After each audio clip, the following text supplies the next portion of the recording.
If you are tuning into this video, it means that at some point in your life, you have experienced a fear, which would mean you would be human. I used to be so incredibly debilitated by fear until I found this one super easy, super free, can do it yourself tool that I am obsessed with. I'm going to share it with you so that you guys can also conquer your fear. The tool I'm talking about is the work of Byron Katie. What the work is it's a method of inquiry on a thought. It can be a stressful thought, it can be a fearful thought, but you basically write a thought down in a scenario, ground yourself in that scenario, and ask yourself 4 questions and then turn around the thought. So the first question is it true? Is what you wrote down, is your thought true? Now, I notice when I do this, sometimes I try to justify a little bit, so try to keep it to either a yes or no. The second question is, can I absolutely know it's true? So it is totally fine to really believe your thought when you start out. Some people think, oh, well, the answer is supposed to be no. No, the answer is not supposed to be no, because if you believe it, the answer can be yes. You just go to the second question. So can I absolutely know it's true is the second question. And you can sit in these questions for as long as you want. The third question is, how do I react when I believe the thought? So notice when you're believing that thought, that fearful thought, how you live your life, how you have your interactions with people, the choices you make, the choices you don't make. Just how do you live your life? Take a moment and notice when you're believing that thought. The fourth question is, who would you be without that thought? So imagine you're living your daily life, but you're not thinking this. You're not thinking the fearful thought. What different things would you do? How would you interact with people differently? How would you think about yourself differently if you weren't carrying around this thought? After you've asked yourself the 4 questions and answered them, the turnarounds can either be to the self, the opposite, or the other. So you're going to take that original statement and just turn it around and find 3 genuine examples in your life. We're not lying to ourselves. We're getting really honest about where that turnaround is true. For example, I can do the work on the thought when I was going back to college. I had left school to go to acting school and I wanted to come back and finish my degree, but I was a little very petrified to go back to college because I was worried I was going to fail. I was older, I thought I would be different from other people, and that time in my life had just passed. I'm going to walk you through an example of how I did the work on the thought, if I go back to college, I will fail. The first question is it true? I can't for sure say that it's true, but I really believed it at the time. I was really fearful of it at the time, so I'm gonna say yes. The second question is, can I absolutely know it's true? Well, I can't absolutely know it's true. I'm gonna fail because I haven't even started. So I'm gonna say no, I can't absolutely know it's true. The third question, how do I react when I believe the thought? For years, I would put off going to college. I would put off going back to school because I just didn't think I could do it. I was petrified with every situation had to be right, and how would it fit in my life? And all the other thoughts start swirling and to support the thought that I was going to fail. So that fear just compounded, but yet inside, I still really wanted to go back to college and get my degree. So that's how I acted. I acted completely afraid, just having it in the back of my mind, but not doing anything about it. So the fourth question, who would you be without the thought? If I didn't think I was gonna fail, I probably would have gone back to school a lot earlier than I did.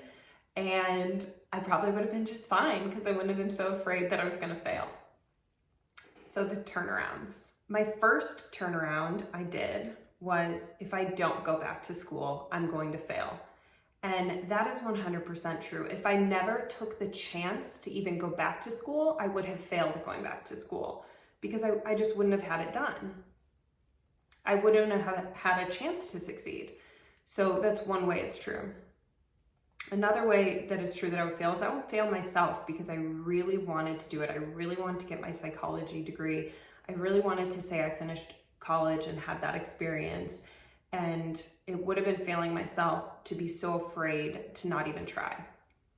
The third way I found that it was true that if I didn't go back to school, I would fail is that I kept replaying in my mind the story of me failing by going back to school. So even if it's just happening in your mind, your body can't always tell the difference between it's happening in real life and it's happening in your mind. So I'm reliving it and I'm failing in my head over and over again every time I have the fear that I'm going to fail.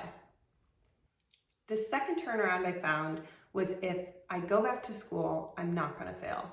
And the ways in which that are true are, number one, just going and trying something, you're not a failure because you've tried it and you learn, and there's nothing you don't gain from an experience. So if I had gone, just signing up for school is not a failure because I've succeeded in signing up for school. Another way it's true is there are a lot of grades before failing. There is an A, a B, a C, a D. Like there's a lot of grades that you can hit before you get to that failing mark. So there's a huge chance that I get another grade. So there's another chance that if I go back to school, I'm not going to fail. I can get any number of grades. 3, if I go back to school, I'm not going to fail. There are a ton of resources going back to school. And this is just an example of how your mind starts working. When you're not so rigid in a belief system, your mind can open up and start seeing the other ways that you might succeed at something, or start seeing the other opportunities that are available to you. But when you're so rigid in the I'm going to fail thought, you can't see those other possibilities. So until you kind of open up your mind a little bit, which is what a question does versus a statement, you can start seeing the possibilities once your mind is open. My third turnaround was if I go back to school, I'm going to succeed. Now, one example of how this is true is if I get the energy, if I get the motivation to go back to school, that's just a huge momentum. I've signed up, I've taken the step, and all of that's in my favor to succeed at it because I know my personality and I know that once I commit to something, I can work really hard and succeed. 2, like I had mentioned earlier, there are so many resources, there are so many opportunities where I could succeed. And if something is not working for me, you can always go back. So even if I had gone back and failed out this time, which did not happen, but even if I had gone back and failed, there's no expiration date for when you can learn and when you can get your education. So me continuing to try is succeeding. The third way in which if I'm going back to school, I'm going to succeed is just I'm succeeding in getting over my fear.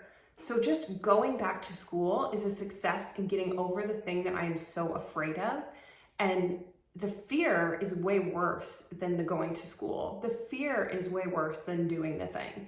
So succeeding in conquering the fear is a bigger success and a bigger life lesson to me, or as big. I'll say I won't compare the two, but as big as graduating and finishing my degree.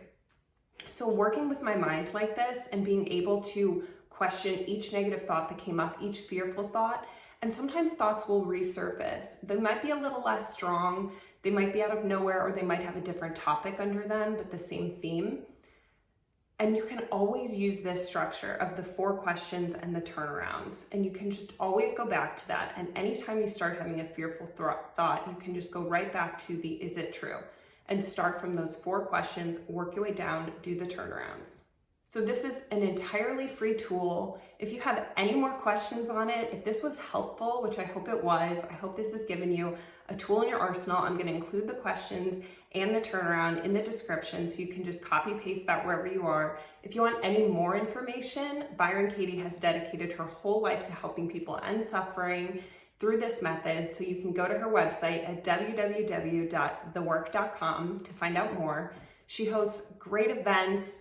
If that's something you have the time for and you can afford, that's absolutely wonderful. If not, she has completely free resources online that I urge you to check out. This is an amazing tool for conquering your fears, bettering your relationships, improving your understanding of yourself. I just cannot say enough about this. So if you have any other questions and if you want to see more videos like this, maybe where I talk more about the work or I give you more examples, just comment that below. Be sure to like this video, subscribe, and hit the bell to get a notification every time I post a new video.